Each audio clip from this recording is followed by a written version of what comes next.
প্রিয় দর্শক শ্রোতা, আজকের ভিডিওটি খুবই গুরুত্বপূর্ণ, বিশেষ করে তাদের জন্য যারা নিজের গুনাহগুলো মাফ করাতে চায় এবং আল্লাহ তাআলার কাছে ক্ষমা পেতে চায়।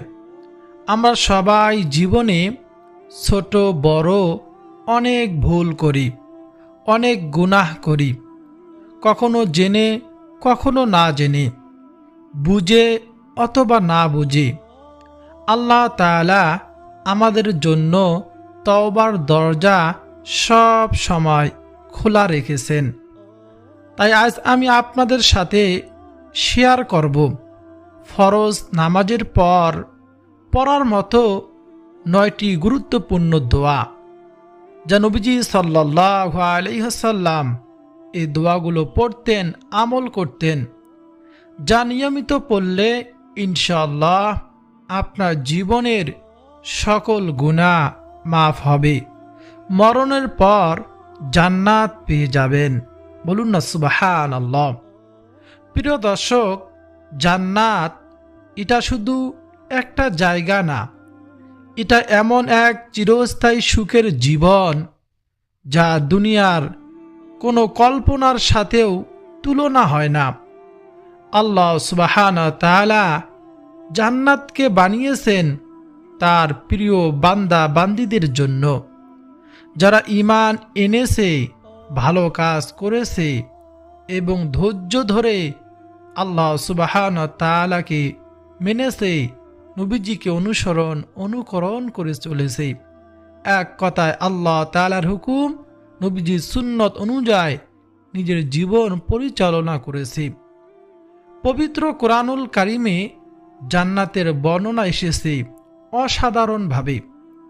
সেখানে থাকবে এমন বাগান জান্নাতের মধ্যে, যার নিচ দিয়ে নদী প্রবাহিত হবে, স্বচ্ছ পানি, দুধ ও মধু, সুস্বাদু পানির নদী থাকবে, ফলমূল হবে এত সুন্দর যা আপনি শুধু ইচ্ছা করলেই তা আপনার হাতে চলে আসবে। শুধু ইচ্ছা করবেন, আমি অমুক ফলটি খাবো, অমুক মধু খাবো, দুধ খাবো, যে কোনো কিছু খাইতে চাইলে অটোমেটিক্যালি আপনার হাতে চলে আসবে। সেখানে কোনো কষ্ট নেই জান্নাতের মধ্যে, কোনো রোগ থাকবে না, কোনো ভয় থাকবে না, শুধু শান্তি আর আনন্দ থাকবে। প্রিয় দর্শক শ্রোতা, জান্নাত এমন সুখের জায়গা, রাসূলুল্লাহ সাল্লাল্লাহু আলাইহি ওয়াসাল্লাম বলেছেন, জান্নাতে এমন কিছু রয়েছে যা কোনো চোখ কখনো দেখেনি, কোনো কান শোনেনি, আর কোনো মানুষের হৃদয়ে কল্পনাও করতে পারেনি জান্নাত কত সুন্দর হবে। জান্নাতের আসল সৌন্দর্য আমাদের কল্পনার বাহিরে। বলুন না সুবহানাল্লাহ। জান্নাতে মানুষ থাকবে চির যুবক, চির সুস্থ। সেখানে এরকম যে বয়সে ইন্তেকাল করুক না কেন, 16 বছরের যুবক যুবতী হয়ে থাকবে। দুঃখ, হিংসা, ক্লান্তি কিছুই থাকবে না। সবাই একে অপরকে ভালোবাসবে, কোনো রোগ বা অভিমান থাকবে না, কোনো রাগ বা অভিমান থাকবে না। সেখানে আপনি যা চাইবেন সঙ্গে সঙ্গেই তা পেয়ে যাবেন। বলুন না সুবহানাল্লাহ। জান্নাতের মধ্যে সবচেয়ে বড় নিয়ামত হবে আল্লাহ সুবহানাহু ওয়া তাআলার সন্তুষ্টি এবং তার দিদার দর্শন। সুবহানাল্লাহ। এটা জান্নাতীদের সবচেয়ে সুখের চেয়েও বড় সুখ হবে যখন জান্নাতীবাসীরা আল্লাহকে দেখবে। আল্লাহ তাআলাকে না দেখে আমরা আল্লাহ তাআলাকে রব হিসেবে মেনেছি, তার হুকুম পালন করেছি। কাল কিয়ামতের ময়দানে আমরা যদি জান্নাতি হই, আল্লাহ তাআলা যেন আমাদের সবাইকে জান্নাতি হিসেবে কবুল করেন, আল্লাহ তাআলাকে দেখতে পাবো। কত আনন্দের মুহূর্ত হবে সেই মুহূর্তটা।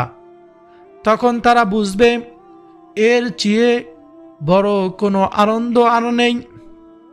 তাই আমাদের লক্ষ্য হওয়া উচিত শুধু দুনিয়ার সুখ না, বরং জান্নাত অর্জন করা। প্রিয় দর্শক শ্রোতা, দুনিয়া টাকার পিছনেই, সংসারের পিছনেই আমরা সারা জীবন ব্যয় করি, স্ত্রী সন্তানদের পিছনে, পরিবার পরিজনের পিছনে। আখিরাতের চিন্তা স্মরণ করে যদি প্রত্যেক নামাজের পর, বিশেষ করে ফজর ও মাগরিবের নামাজের পর 10 থেকে 15 মিনিট সময় ব্যয় করে যদি এই ছোট ছোট আমল, নামাজের পর দোয়া, ভালো কাজ, এইসব যদি একদিন আমরা করতে পারি, যতদিন হায়াতে বেঁচে রয়েছি, একদিন আমাদের সেই চিরস্থায়ী সুখের জায়গা আমরা যেতে পারবো ইনশাআল্লাহ। প্রিয় দর্শক শ্রোতা, এই যে আমি অনুরোধ করে বলবো, এ নবীজির শিখানো এই দোয়াগুলো প্রত্যেক ফরজ নামাজের পর আপনারা পাঠ করবেন। এই দোয়াগুলো রাসূলুল্লাহ সাল্লাল্লাহু আলাইহি ওয়াসাল্লাম শিখিয়ে দিয়েছেন এবং সেগুলোর ফজিলত অনেক অনেক বেশি। এই দোয়াগুলো নিয়মিত পড়লে আল্লাহ তাআলা অবশ্যই বান্দার প্রতি রহম করেন। নামাজের পরের সময়টা খুবই মূল্যবান, নামাজের পরের সময়টা খুবই মূল্যবান। এই সময় দোয়া করলে তা কবুল হওয়ার সম্ভাবনা অনেক অনেক বেশি। তাই আমরা যদি এই সময়টা কাজে লাগাতে পারি, তাহলে খুব সহজেই আমাদের জীবনে পরিবর্তন আনতে পারি। এখন চলুন একে একে সেই দোয়াগুলো জেনে নেই এবং বুঝে নেই কেন এই দোয়াগুলো এত গুরুত্বপূর্ণ।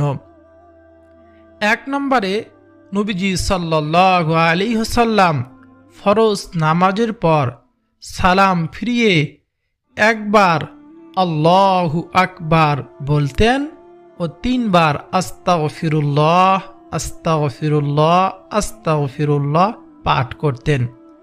প্রিয় দর্শক, যদি আমরা নবীজির এই সুন্নতকে আঁকড়ে ধরতে পারি, আমলকে আঁকড়ে ধরতে পারি, তাহলে নবীজিকে অনুকরণ করা হয়ে যাবে। আমরা এই জন্য আজকের পর থেকে ফরজ নামাজের সালাম ফিরিয়ে একবার আল্লাহু আকবার, 3 বার আস্তাগফিরুল্লাহ আস্তাগফিরুল্লাহ পাঠ করব ইনশাআল্লাহ। 2 নম্বরে দোয়াটি হল নবীজির সাহাবী হযরত সাওবান রাদিয়াল্লাহু তাআলা আনহু বলেন, রাসূলুল্লাহ সাল্লাল্লাহু আলাইহি ওয়াসাল্লাম যখন সালাম ফিরাতেন তখন তিনি 3 বার ইস্তিগফার পড়তেন, আস্তাগফিরুল্লাহ। এরপর বলতেন আল্লাহুম্মা আনতাস সালাম ওয়া মিনকাস সালাম তাবারাকতা ইয়া জাল জালালি ওয়াল ইকরাম।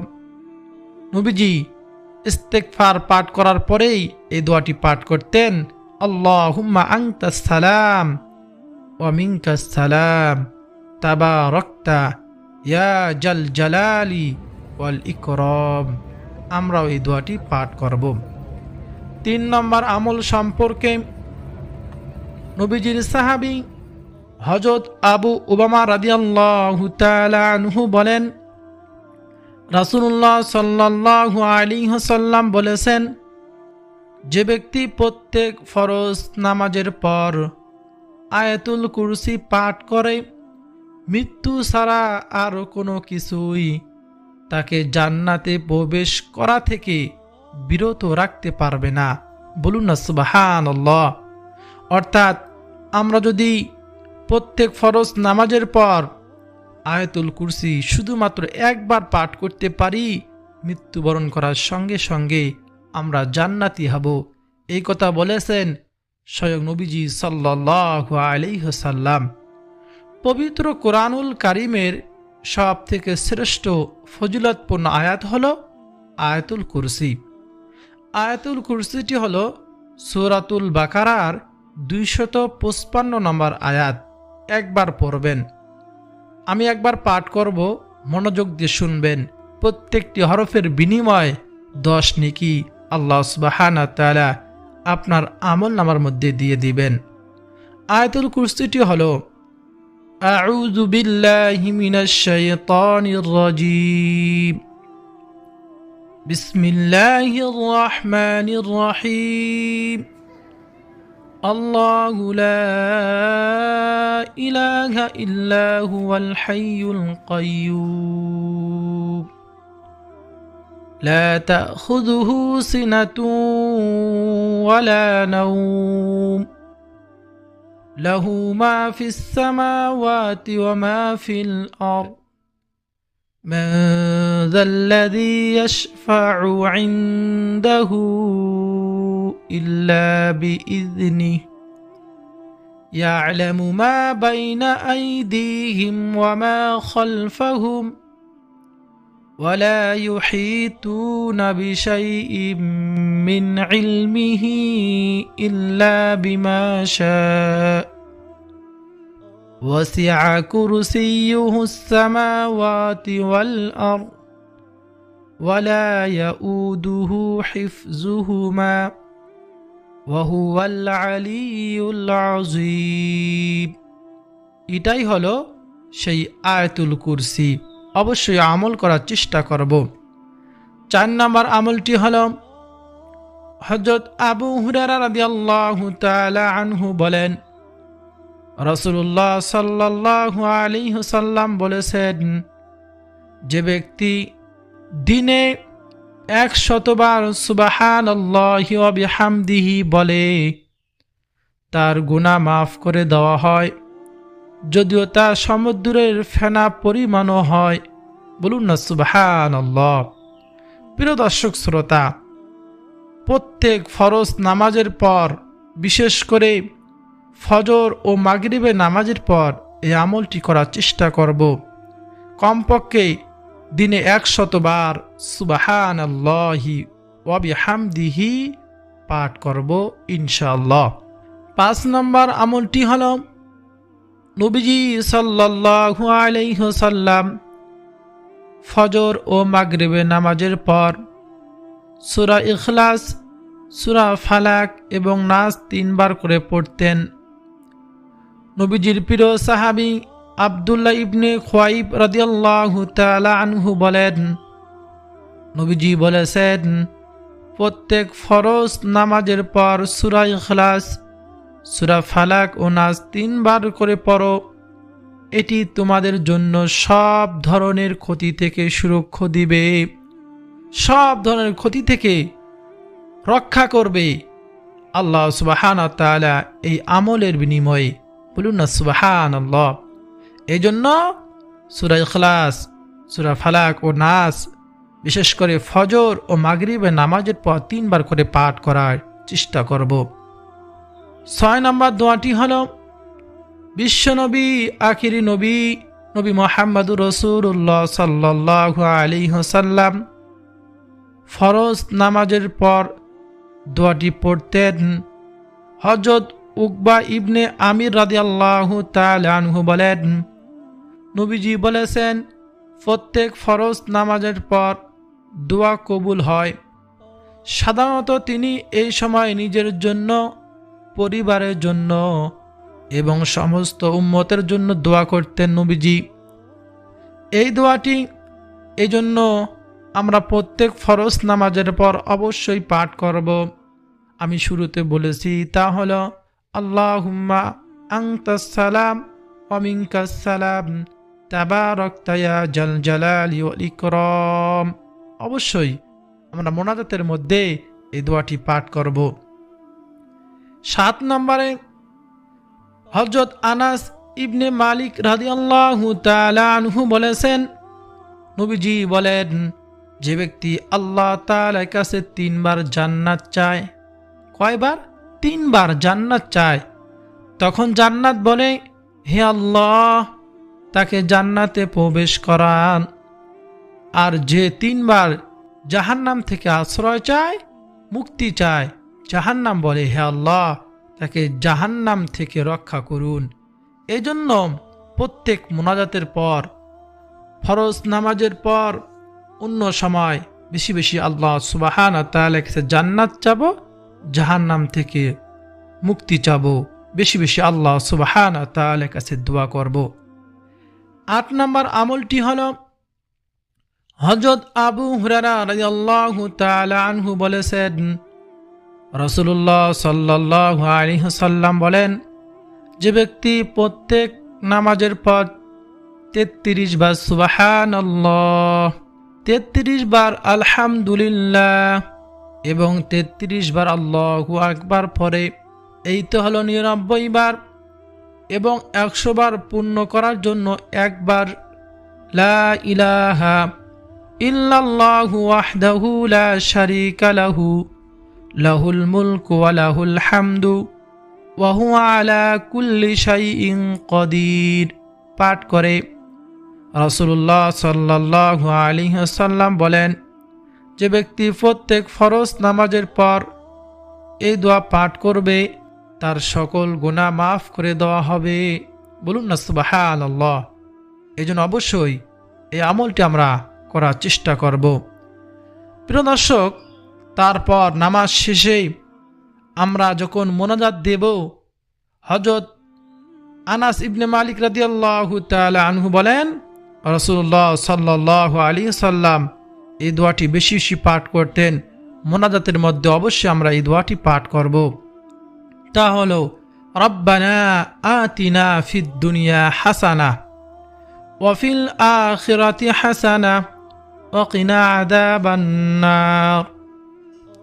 এই দোয়ার অর্থ হলো, রব্বানা আতিনা ফিদ দুনিয়া হাসানা, হে আল্লাহ আমাকে দুনিয়ার কল্যাণ দান করুন, ওয়া ফিল আখিরাতি হাসানা, আখিরাতের কল্যাণ দান করুন, ওয়া কিনা আযাবান নার, এবং জাহান্নামের আগুন থেকে শাস্তি থেকে রক্ষা করুন।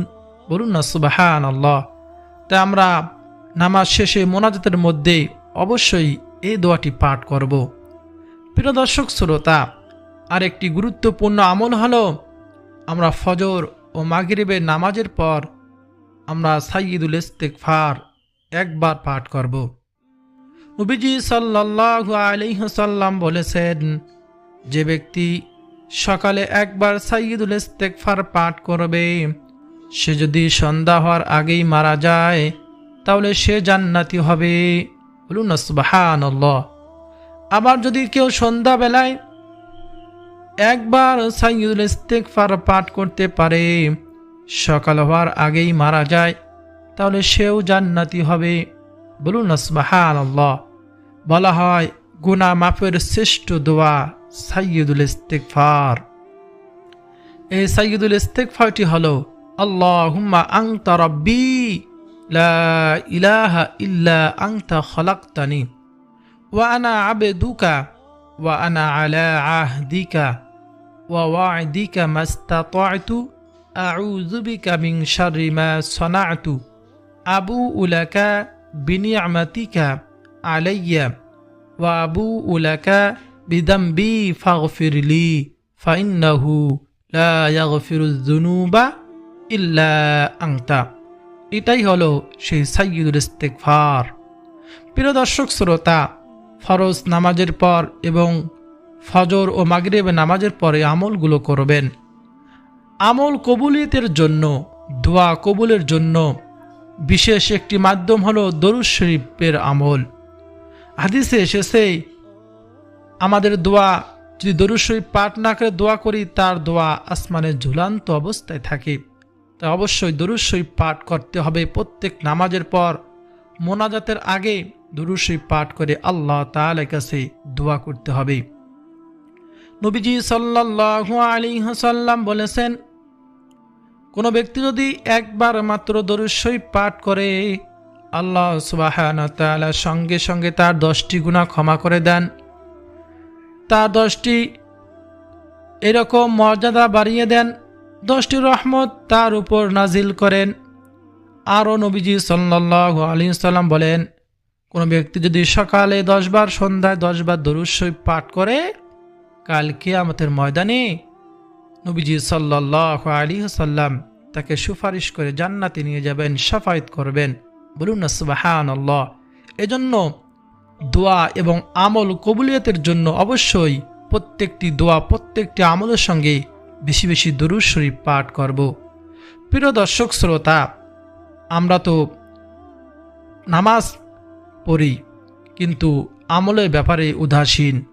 আমরা জানি না নামাজের পর কোন দোয়াগুলো পড়তে হয়, নবীজি কিভাবে আমল করেছেন। প্রিয় দর্শক, নবীজিকে যদি অনুকরণ করতে চান, নবীজির শেখানো এই দোয়াগুলো নামাজের পর ইনশাআল্লাহ 10 মিনিট 15 মিনিট সময় ব্যয় করে আমলগুলো করব ইনশাআল্লাহ। আল্লাহ সুবহানাহু ওয়া তাআলা যেন আমাদের সকলকে 5 ওয়াক্ত নামাজ জামাতের সহিত আদায় করার তৌফিক দান করেন, নবীজির শেখানো দোয়াগুলো পড়ার তৌফিক দান করেন। আল্লাহ তাআলার হুকুম নবীজিকে অনুকরণ করে চলার তৌফিক দান করেন। আমাদের প্রত্যেকের তামাম জিন্দিগির গুনাহগুলো জানা অজানা, ইচ্ছাকৃত অনিচ্ছাকৃত, দিনের আলোয় রাতের অন্ধকারে, জেনে না বুঝে, আল্লাহ সকল গুনাহগুলো আমাদের ক্ষমা করে দিন। সকলে বলি আমিন। প্রিয় দর্শক শ্রোতা, ভিডিওটি যদি আপনার কাছে ভালো লাগে, আপনার উপকার হয়, কিছু হলো শিখতে পারেন, তাহলে অবশ্যই ভিডিওতে লাইক দিবেন, শেয়ার করে ছড়িয়ে দিবেন, যাতে সকলে আমল করতে পারে। আপনার শেয়ারের মাধ্যমে যে কেউ আমল করলে আপনিও সবের অংশীদার হবেন। আল্লাহ সুবহানাহু ওয়া তাআলা আপনাকে সে আমল করে যে সব পাবে সে পরিমাণ সব আপনাকেও দান করবেন, আমাকেও দান করবেন। দিন প্রচারের স্বার্থে, ইসলাম প্রচারের স্বার্থে অবশ্যই ভিডিওতে লাইক দিবেন এবং চ্যানেলটি সাবস্ক্রাইব করে পাশে থাকা বেল বাটনটি অন করে রাখবেন। ভিডিওটি শেয়ার করে দিবেন, কমেন্ট বক্সে আমিন লিখে আমার দোয়ার সঙ্গে শরীক থাকবেন ইনশাআল্লাহ।